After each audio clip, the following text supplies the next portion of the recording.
Ama sain clear tu le ngai thla tu te chibai kan buk le feka chu tun tuma chuan pinky le victim saute mizo official chadelin alo komna anthil soi chungchang te le puzo ming thanga chanchin video update te tuna hian kan ron upload le thona chuti rolin tun tuma puhriat anina kan income chu asa ve phat phat hian ka hria atong te po tlemin aron rum ve dawni mizo official channel khan pinky le victim saute khan puhriat chungchang te tongkam khan lo nei ni oma chumi chungchang te po chu aron soi tanuala ni david a case chungchang po kha kan soi tel boka ole thu marwai kan nei tamlo fanga enga po chu ni se puhriat anina kan income na video kan ngai thlak main e chuan puzo ming thanga he tuna hian ril le thin kan sarin awm mek ni dikha kan soi duwa chuan adam lo na video toite update hi kan en ho lok nga chuan puhriat anina kan income na call record chu kan ngai chhun som don nia lom na tak mai tin lung a kanai hi isuam in pe kani lei lom na ya lom na ro pui van lom na in ka khati hallelujah amen hallelujah amen ka tin lung a lom na ri chu Tratna ina pachua omal somna ni chua muan le lom na ina loka hallelujah amen dam lo da mun te ni si beng chena chi si lo ring deu mayalal pa han fakika van sak em lali suan thamua na ka pe cheu keima thamua na ka pe cheu khoveli na pek angin ka pek lo cheu ti hi alo vahan takin alo varo pui em mishing dana chon kan sarnat na vei kania ma se ka kan sarnat na aya chak zok lal isu a hian hallelujah soi ngai na pok atelo varo pui em kanuna eng nat na zong te hira be no mani eng awanga lungai melan chuati te setana thil kumania ma se eng huna tak mai hian khovel eng kan ni na hi pathian mi te kan dang lam bik na hi lo lam thi kanau te u lo zam reng si Krista melen tu ten sul nan lau lo pang limina ama an fak fawangati kha in zawa in chibai kabuk mol seo lalpan mal lo so mol seo ro se lalpa ro pui be ro se tunai thu whatsapp ai thuron posa khan zo ming thanga of tbcc din hun update ti le chuan nula pinky le tbcc victim haute hena khan ngen na ang deuh khan ngen na ne chi asi lawang khan thu post khai ron siam ka thria an phet betan ngen na lo eng mak ngen lo an lo phet betan khami chungcha I thuron post chungchang vel khamo claimin min han soi zaw sak deuh donem niang arem chuan pinky te ho le tu na victim la tang na sa ho mo pani mani vel kha mania mizo official khan lo ko mo khami pakhatin ilo mut e matela munang katia aran thonu ente entrance se sa riau chani ati an enchina mo so mani ka phone khala mani ne enge min ka na tu sim simai lo ko vela ka te ni ko mo ka don chi ka hel heinem an se khaju se lo ti chi to big si lo an se chota mi be se ti ka ai khan apanina episode 2 le ati manin episode 2 ka la en lo mo ingen se ka che lo ba until shit enge pushet he ngatinge ngoi chan ma ngatinge pushet an umji chula ti ri lo na chan khagoran sel ngai chuan tuna ithuron poza hian pinky ral tele tbc victim ho khan zo hing thanga din mun hi kan lo hriat ruk to fangin zim to chun som ri lo kan I dan te khatia khan iron tia lok na ta khan min ko sol lo la pinky po kan min ko sol thina mo ko ba fil to zooming thanga case ka mu dan chu wrongful confinement BNS 127 for alan charchar chuan pinky te chu pinky ni ve me chenia thilan thelawa dana thelawa tin zooming thanga te ina kan zukal po khan adam lo ti chukal thelo ma se kan kom nu khan pathian he na ngai damadila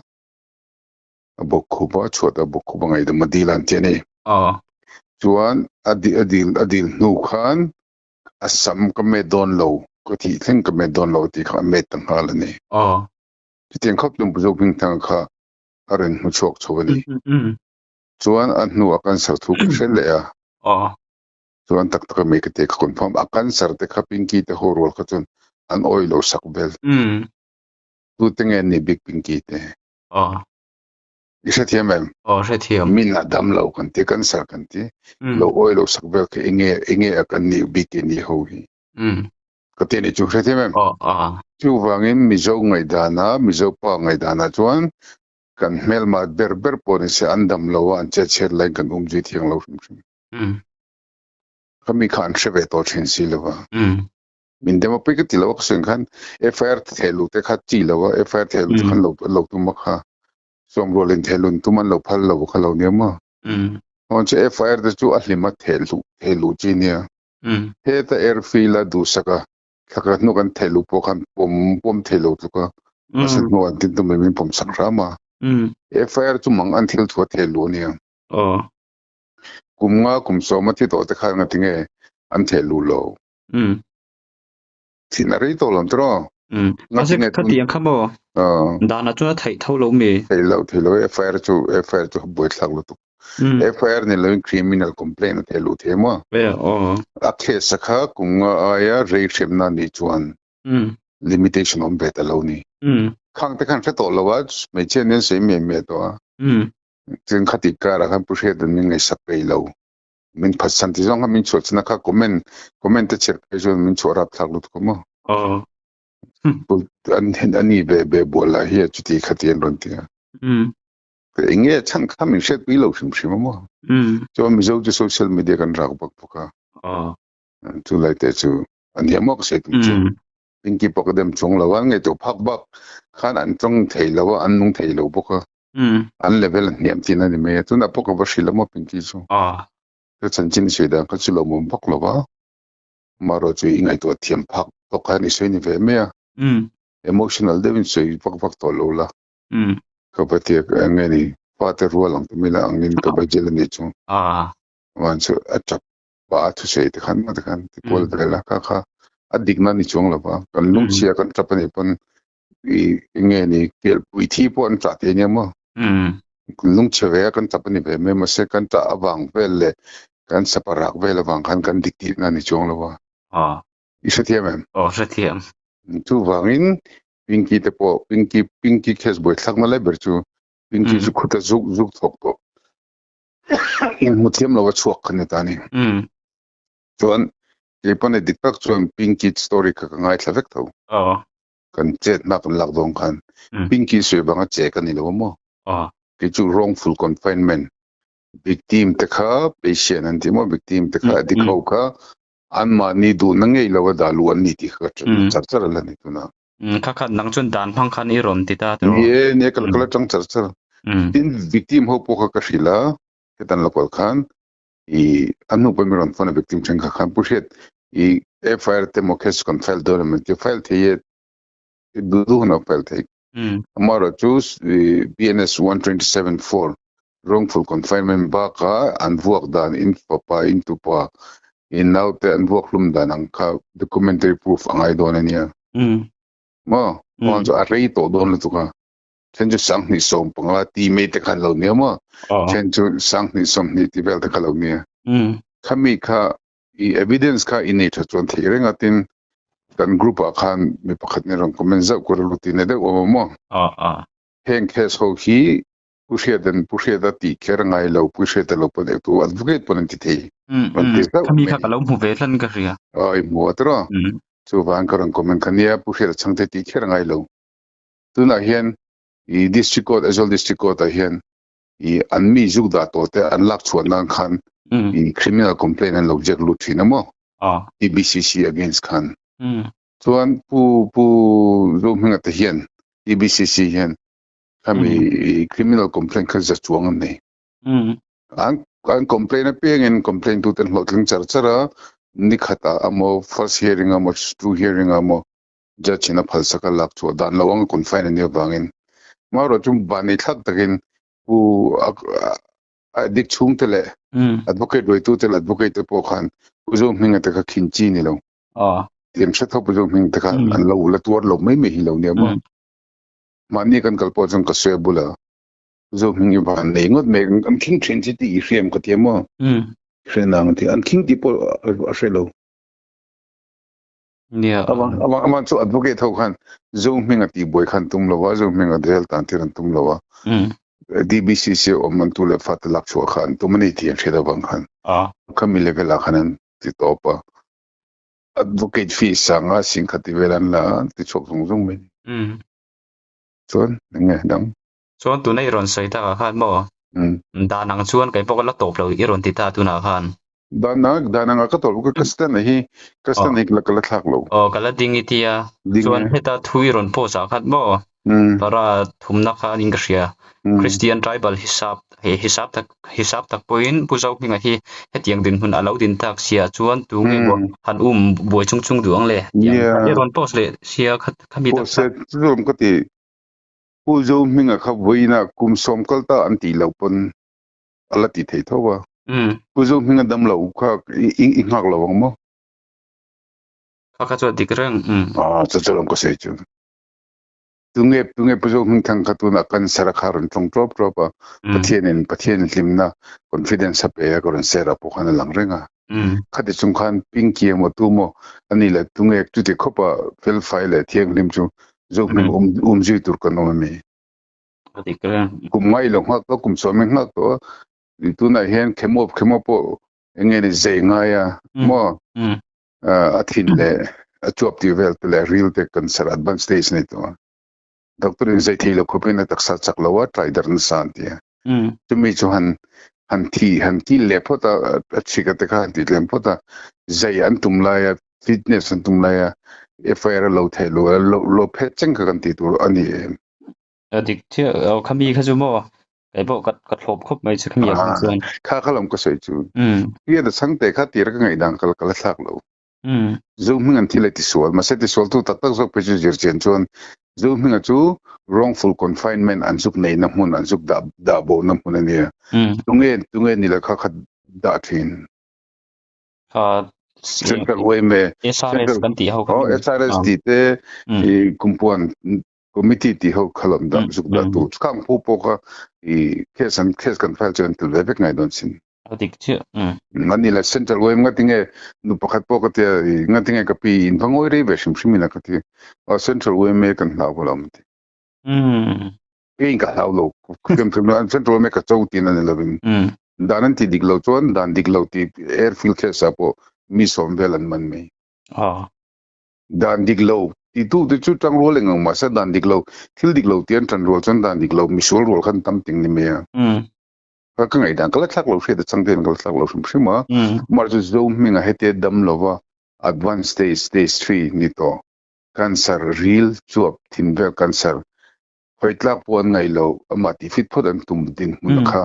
tu falubok in nge tu mizo christian in nge jimton na tur chan om ko tin chu ka khalam ko se chu ka pinki ten na hre thiam lo chin ta min phatsan anti phatsan ngai le ne min swen khan dik che group an swen khan hre da chang tai lo pon advocate tu pon an phom thei lo hre da chang tai khan a thonin ka ti sak don nge advocate fi ka le ve don nge ti pon nge tu lo mizo chu boi thak lai ber chu mo trong kam tha kam ne kan ngai to don ne ka ti hen pu hre min ti sak nge don ti me ni poi sak ma mo ve don na ti ve don ti lam pang chu nge to du thak lo a thon vek tu ra khan an ngai a thon vek the don lo ase a then chu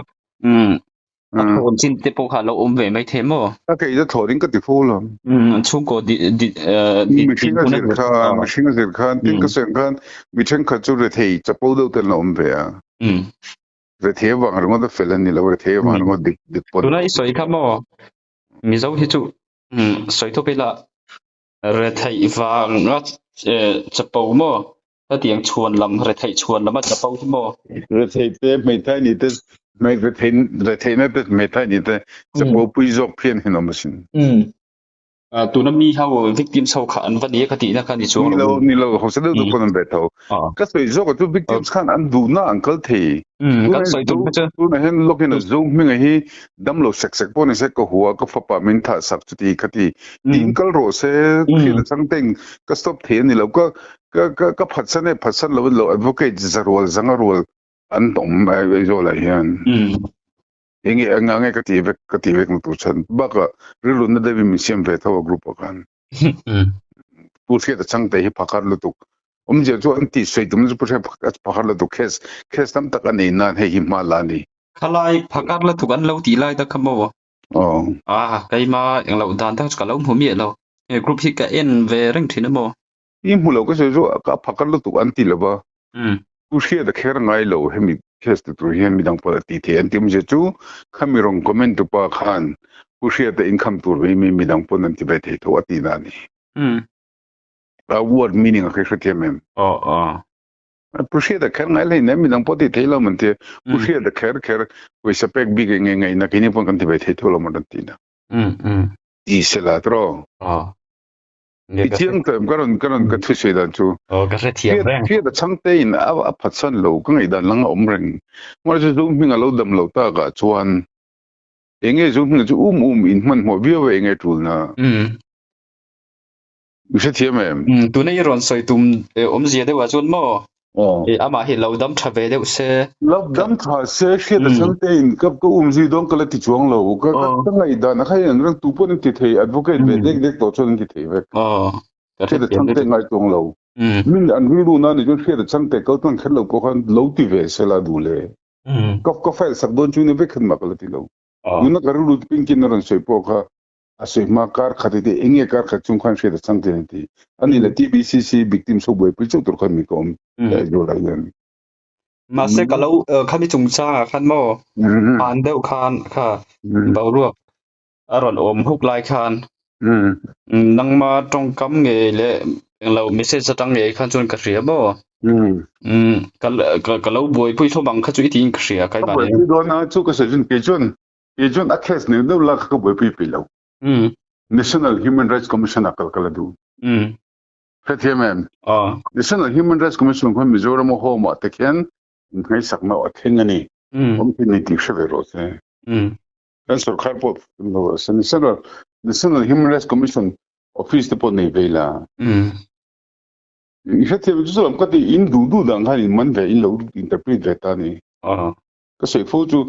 hria de chang te chuan ka sei angin om ka du tlang pui ma se in lo hria thiam dan ang ro chung ko om kher lo phethiam men phethiam kan langai to donia ka han tia an chuaka mijing se min boy pi don an ti dei kan langai to nga kan ti le lo donia po alo om the be tho ni chu tu bang ka soe kha an hria thiam du dan khan an interpret ta top me ni ka kan mol na chini ta ni ka lo leng donia ka ti te an tin ka lo leng ka tum donia ka ti le ka lo leng donia ti kha tum huna ngai ta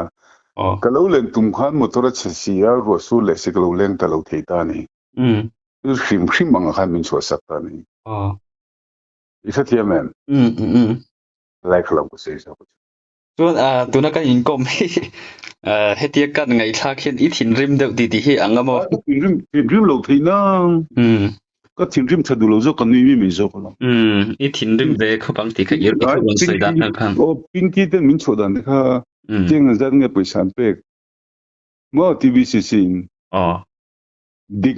digna kan tia kan ding ve ma tro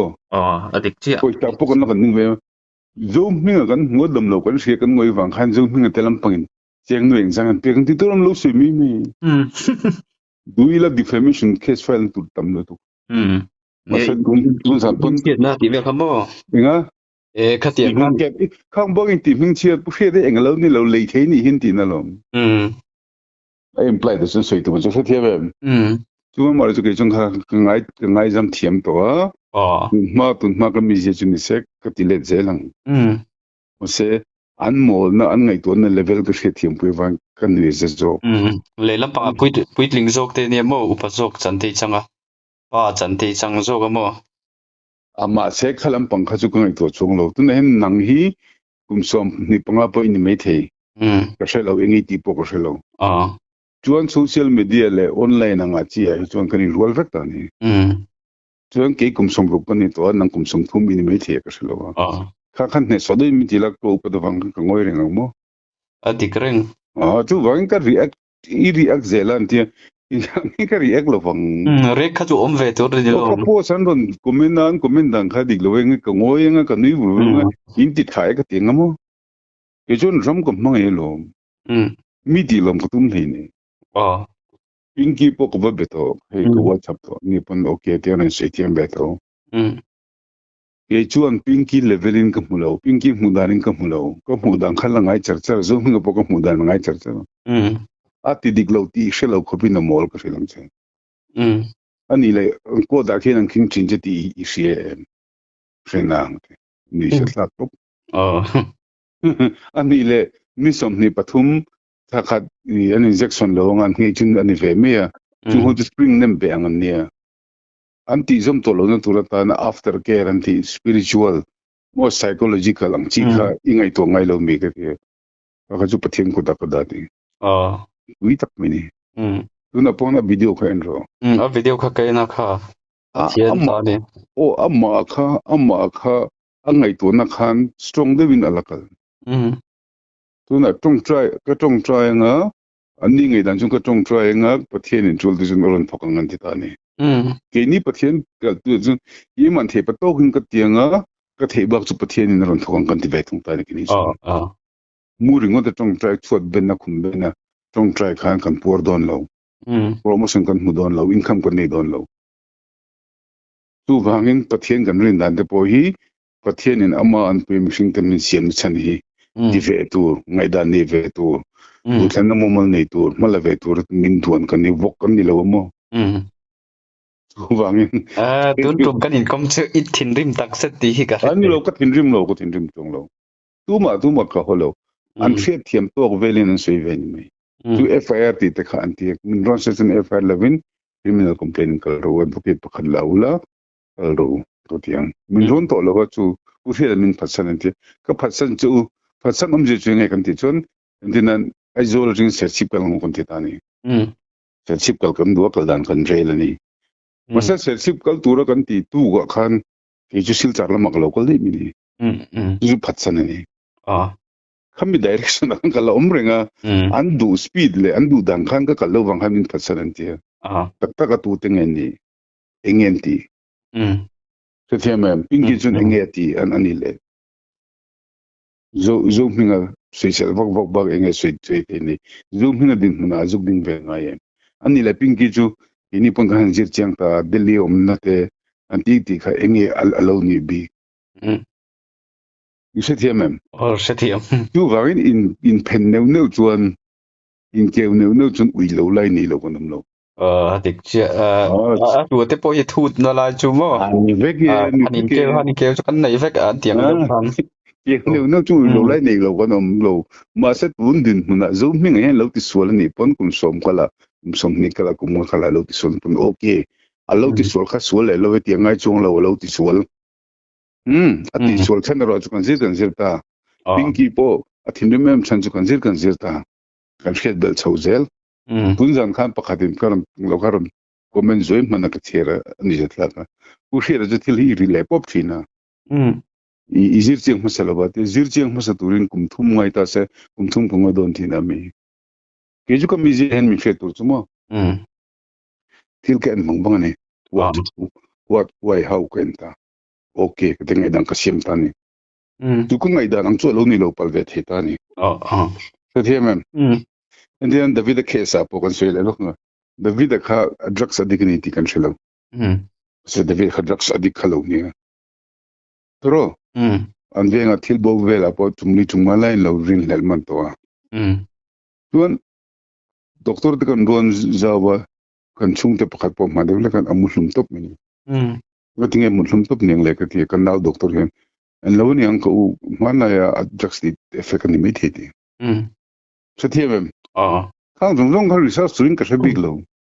mà sẽ cần lâu shit bela vàng khan kan idea kan improve the shape sẽ ta ni side A side B neutral side khang kan thita chu wan khia da chang te mi je chun repop tu na point ka se phot hi nei bula ai nang chi filter wa mo filter wa thili ngai to pe ya ulal than ho la ka be ka e ru khe samon la ti char cha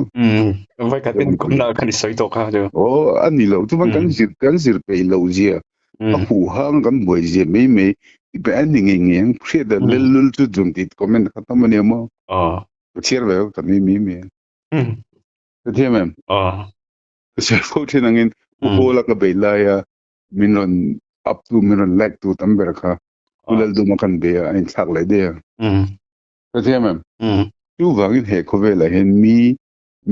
mi ti lòng tum lâu tu năng lại cái cái này sẽ cho ta biết và thì nó cái mình nghĩ chuẩn năng mình phát về là anh ấy về ngang cái thế mà chung về cho nên chú vàng tuna TBCC case azuan ka soitum chu pinki te hole victims hole khalampang ngai to tem la khret pi tura ka du chumo I channel ko tlang ka soidu chu hre de changte ala ngai reng wrongful confinement ku ngol zel tan thena ala ho reng to zung khan sing thei vek ka hem ma dit nun chu sẽ thiệt king thei vek ma sekin chuan I zo hing khan advocate roi venga ki ma ki chu munania dik tho ma se what about WMF? What about police? What about excise active dorini? Chu mi pa ngai chuan police khinte WM central me khinte kha an ngam lo tan an ngoi tani se the mem ron dem kan ngoi ya chu phang chuan ka se chu ka din na la ngai ringa wrongful confinement chu chiang sabal veka mo an tu na hen an se chu TBCC apo inda lungo the to lo mani taxi ka chonen asya kapu mani lo ka dakan tumati di amange khan ipo mem hei chu den khapi ngani kan ru sini I sign them ke theilo ma ke ma du bang lu kan tlak lo min ti lu bang ani te an pur khol er ngut nghe cái tiếng khác cho mà anh mà đi đủ thú lâu nghề á hành đạo khác chú chỉ lâu sim đó chu hemi hi achi lo dan lo ni ti chu tu na pu she da chang te to hobina wrongful confinement kan so fen mo cholam kan ngai tu khami jang kan beng pa khadami min ka sei lo ma beng in milo pom chota khamit la kan zukal khan kapu du lo chung da lu thei lo ni lo me ti da lu thei nang I du lo chung da lu che me ka ti o ti chuan an room manager ko an runga tinga hin an du lo chung in da lu le china ka ti kan lo chwa don ni te ni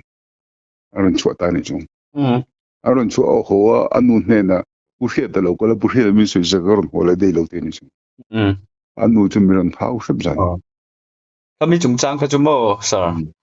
cái mà video bắt đầu khai cái soi đồ thâu mò chu ka soi non le kher du na san chu kan dan hre thiam dan ein chen lo lu tu adu lo chung kha anu an mo apa ina mo na vi na mo da lu sela kha wrongful confinement a kan charge don tho se thiam mem ka soi dun san chu pinki to ka ki pung ka tong phung dem lo pinki de pon an hre thiam dan to kan sei ni ve mi ta tu na de po so USA changin thala tun lo kala tam thengber mi sang khadan ni chun chu da mong ti jong le so ya ate ulo tu nan mi tam takin USA chang de pon chang pi ve to ma se regular basis in fan an mulo mo chu wanga ani ning kol na kun noi ni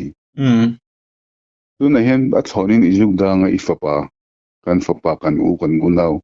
TBCC da nga poisa vekat me chan pi lo nga ifapa nitin e hek be chu in upload ngo don tin ni TBCC adike diklo insan ya mo chu wangin tu na en kan sarkarin sa chon ti te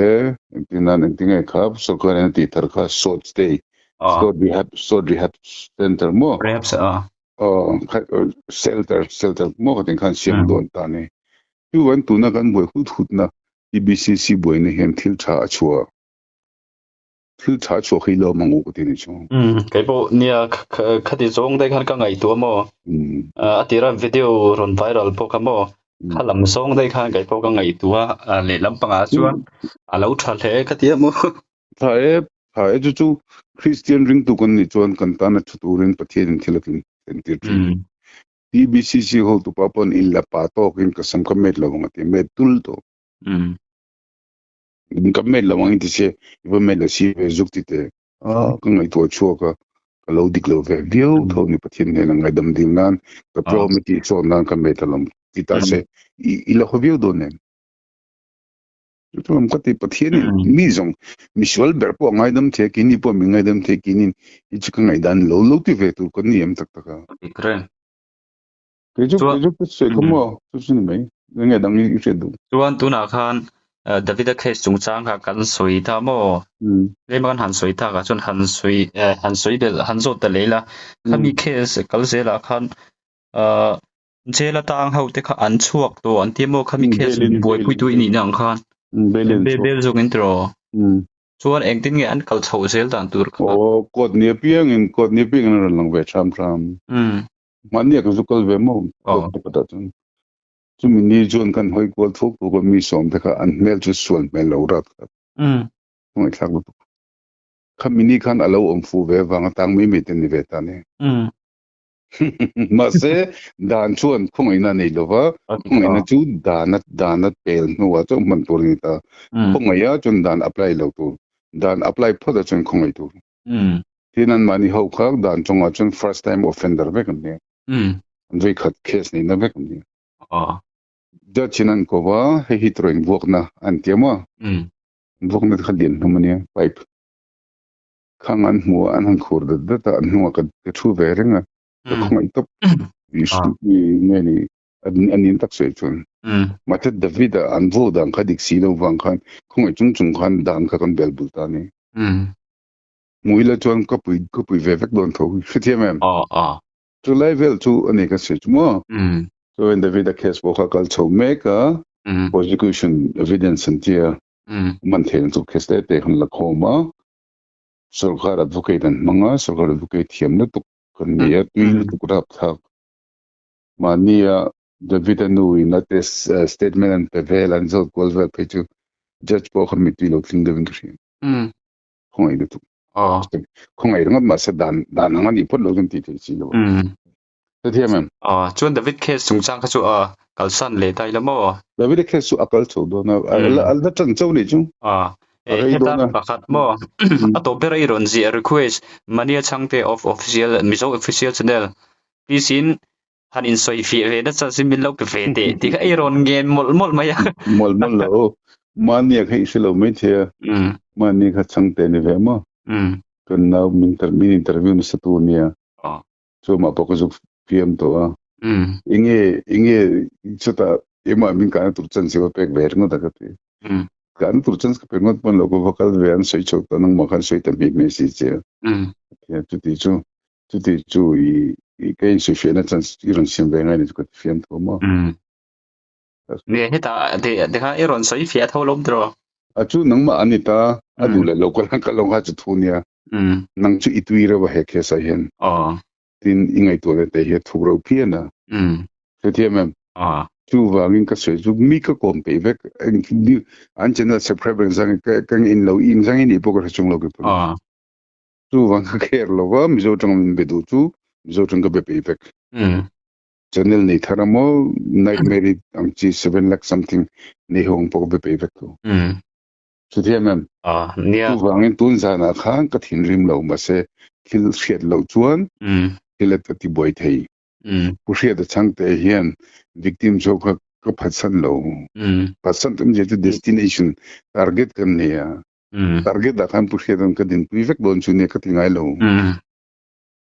asa ka thin rim lo chu ti claim chu iron sa be khat chun ka ti lo ni lo mo ko se chu i chum na kina life min hu na i la shimenga palien pui nui huo master rik put ni ve tho ko ni ta ni se ka lo ti so lom thing dam ko dil se lo ke chu mo ngai dam ko dil me ya koi ka ti lo ba amar chu ko se zo ko tu zan po pinki ka ba text na chon emotional dem speech pe to chu thế mà addict na khajir mas zok chen ro on emotional na dia pinky chu emotional mo tu sei tiam ro sia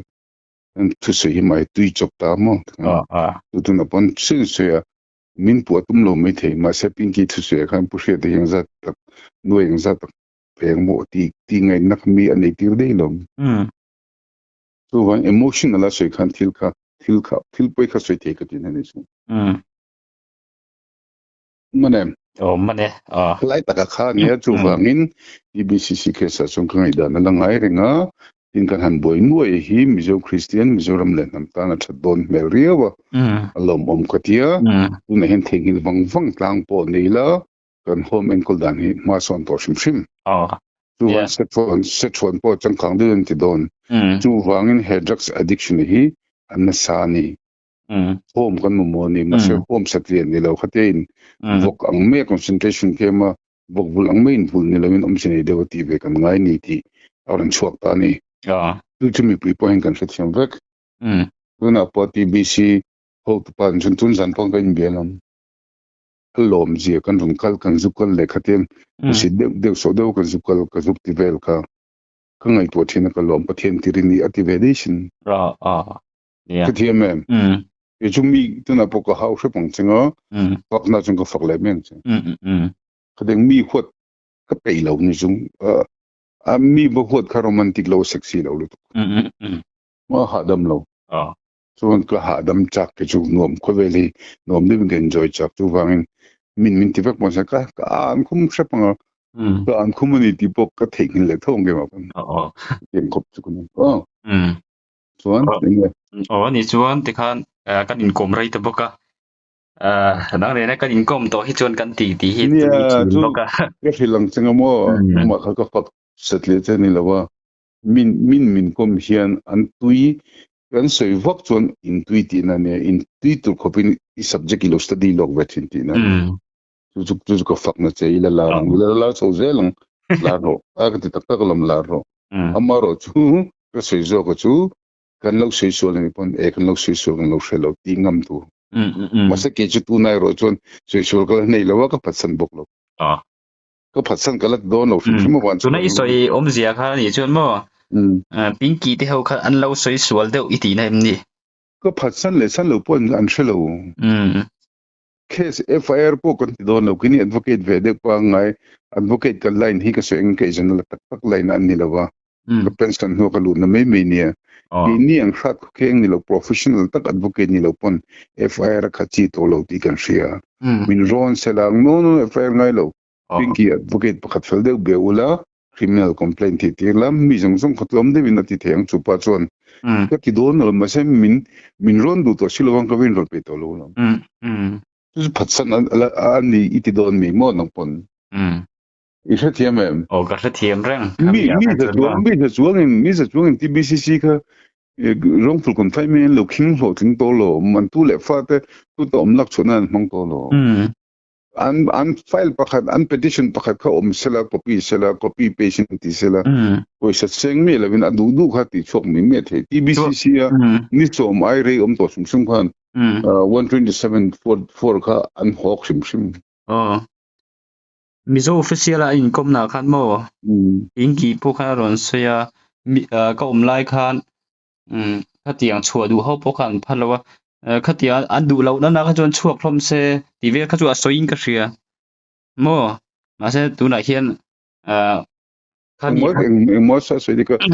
tu episode 2 ami episode 1 la khan lo cheng le to lo se lo ke ma min se ti ko chen to nak ve han min se lai chu ka kon ma se thil kha chu a hlotling to tho mo step ma kan so na he boina hian mo he kan ti ve tang step thar chu kan kai ve rim hi a lo bom lampanga mi pui te pon ngai so ke mo ngai la mi pui pon ngai tho ba amaro chu pinky te na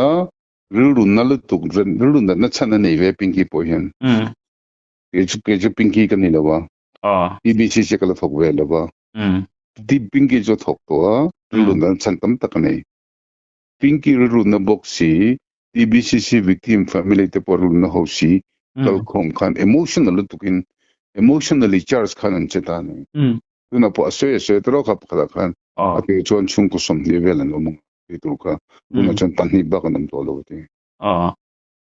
ti ro se pu inom no mo chu ka se chu inge alo ti khan zoom minga kumnga mo lungin ta na mo wang khan e face wang kha inge is lok na tur I fa pa chu lo le do na mi Khethiam Khethiam chu zoom minga ka tu ku pon ni lo wa Bangladeshi pon ni lo wa mi zo mel ma pon ni lo wa mi zo pa pathian thu riat na an ointment ne wanga kal ve ni akal dang khal dan mi da tang lo pam kim lo an ni me ya ama thathem ngai na khan athem ngai na kha chu om be ringa tu na po pushiet tu jana ke mi jong pushiet ke dam barin pathian min siamanga kan han hol lenga I hovin kan sei kho manga pathian mem da zu silovin sarkar te NGO te ko khan te kan tianga kan hun te po chang khang zo kan ran nga atia ni chu zo min khang gi fo patum big lo mani po zo min hi chonin house home hi ran to lo set ti kha pinky te hoin an soi ni pinky chi ting tingo thelo home enkol ve cha ka zo min chon home enkol to turin lo ti na turin zo min hen thiam lo na nei lo enkol to lo se idu ania enkol to lo turin dan mangina mo ti ma tingo thelo pushia de sangte hi kan huna kal phal la vila ti ngot ang chi kha an ne mo pushia de sangte hi en tinan dor hun phal vel to han par sak la vila yang do khan ne juan kan ngai tu na emotional khan kan rak vak thina digem ati kerveren khamia khan tu chala gati zo mingan an nei thailo ti kha danin a khapa he I register silova kan close sangai register podo ti lo chuan zo minga khamngo the big lo chu chen ta ni chu bangin khre da changte chuan ka sei chu ka thinrum be thei tho adama tha be tho chip kono pang ka ni me bon lu tuk big lo ba mara chu ka thinrim ai ma pa mo ka ti chu ma kan son nem chen sing che kan ma kan son mo Mizoram le nam pathian ro pi na kan ram le nam tan ko em ti khan zo tu na chung zoom mi kha san pa ka ku khongai po ni chong lo ya kan sar po van doi ni ve me maro chu zoom mi kha thiam me ka zuk ti chong lo mo chu zoom mi kha lo tan ti ri sela chu abula ka seng deu ni kes za somwa vel om to in ka shia ka fu che lo mi the tu multiply by 5 ka kum za sari somwa sin ta na ngai to zoom mi kum se sari somwa ta ngila mi mal lang ine mo chung ko ngin mo venga mo ko khan le pol Mizoram le nang lok na kan ni ani le chan ngai ta ka pathian ne na tin lo a billing balanga lo enkol ve ho te chung ter ru ve thum khale Khethiam Khethiam tu ne hen zo mi nge hian thil dung zong ati sol vek ani big lo mun chen khata chu fan nei lo paisa nei lo ba chu wangin ting ai nam lo chun pinky chung ka sei chu na po pinky mol ve je chu ka mol ko kan ti menga mol ve je chu zo mi nge ka bula sei chu an rang suaya lui chi che to te ne hotel chi lo pu tam ta kanom te chu na amol si ran ti ka da ngai do nem ngoi lo ve ye chi ka sen khan ka sei ka de mol ka ti abang chan chu kha tiang khan pinky chung ke chung sit ka nei lo ko ti menga ti pinky ni lo zo mi ka zoom hinga chun a khungai lo pinky chun khungai kher lo mi the ngor u sit somnga kan ne ya sit khat po kan mi the lo horo ati the mi the pinky chun zoom hinga chun the lo zoom hinga chu a ko na kan drugs adi kho boy pi tur kan pathin a ko lo pinky chu ngang ko ve ka lo va kol ve to a ko kol ve ni mi the pathin mo Khethiam chu angin ka se chu ka dem chung lo pinky po pathian lo ko kol ve ni mai maro chu ka sei zo chu zo mi ngal ru kha mi zo par ru tang wal du am tak an ron ru char me mu mal nei lova ru an ron ngai ron kal ve a police ten an ron mana central menda no mi Khethiam ru chei tur ko nei lo bo fai bek nga che kan ni to pa ni po nak bel thelo min home le mer ka ti ka ring big lo ke kon maro chu an in pek chon da na kha chu central way me zel kan ti kamo central way me zel ni lai oma zoom min kan central way me ka dial ngam lo lo ngate ni lo ko ta po shen tu man hial bi kam lo em đi chu ping hi chung kan nial lang si te lo ka tiang ati amol trong be ze de mo tu ka sa thiam thawa vai trong sap trong thiam ma si bai fan nia tra vai trong sap trong thiam ngot ka fin na lo ni lo le a BTech mining LLB ni po fin na ni chung lo wa fin na kan ti tak tak ai chu pathian ne chang lo chu ka ne mi chu min ani ngai ba chu hangin ka thu soi to re ka chu ka dinga mi po thu ka lo soi ni pon kes pa khada ka selang senga vai chia ka tia chu vai chia chu na huwa anau ten u chu vai chia I lo tia huwa ru na a tia an tia ke chu vai chia ka tia sen chu ru ti na ka du bang lo vai ni lo min pu chu ka tia o an tia a mel ke bok tu ro ka tia o an tia vai chia ka tia sen po vai ni bok mel che bok ka tia na nia kha khalu la na se ka du a ru ka tia na chu ka so ti ni chu ka ti mi cái thiên mà chú vangin cái chú cái xây bẩn nè là vợ principle ngày đó thì cái này về các bạn trong cái lạc này đều vét lên là mi tới tì lom tụi mai bắt thiên này cái này cái này mi tới tì lom tụi mai mi tới tan nó xôm nó cái niệm lên tới tới nó xôm nó cái niệm mi mal tan cần veng tan cần khua tan ram lên nam tan cái bụi một tan nhỉ cũng bảo xin chú anh ấy chuan tụi ta chuan căn đủ thuộc tổ mấy thôi nên biếng pa ko ngoi di du du ni ran tiang a di malam ma trong ka se ka zu kat boi ti vel ngai lo ba ka se kan ka mi si pe pa ngai thì khan căn đủ thuộc ang thier tu mi pui ti po na sar sia de na kan in kom to chuan kan ti po tui thi na chang chuan kan han nui vak vak thi na kan han nui bot bot thi na thier tu mi pui ti po khan ngai thak dan tok te po kha in lo thiam kan ringa tu te ma kha kan va hol va tan lam le sai tam po kha kan nei lem chuang lo ni ti kha min lo riat thiam sak turin thier tu mi pui ti po kha kan ge ni se ni chuan sar riat tu tan chuan kan du tok to mai to nem ni ta la tra chen ka sei chumo wa nge ma isu de mo ka she zong mo shi zong lo po do she lo la kan pension nu gen ti tu kan ne va to lo wa ti vel khatenga ti vel ram le nam tan ma son na ta kin ti vel kan na ber chini to mai nie I thiam da le I fin na te po kha zoram ta na lo phang tang kai zel tur khan ni pon du saka kan hlan che o nie kalam na te ka ale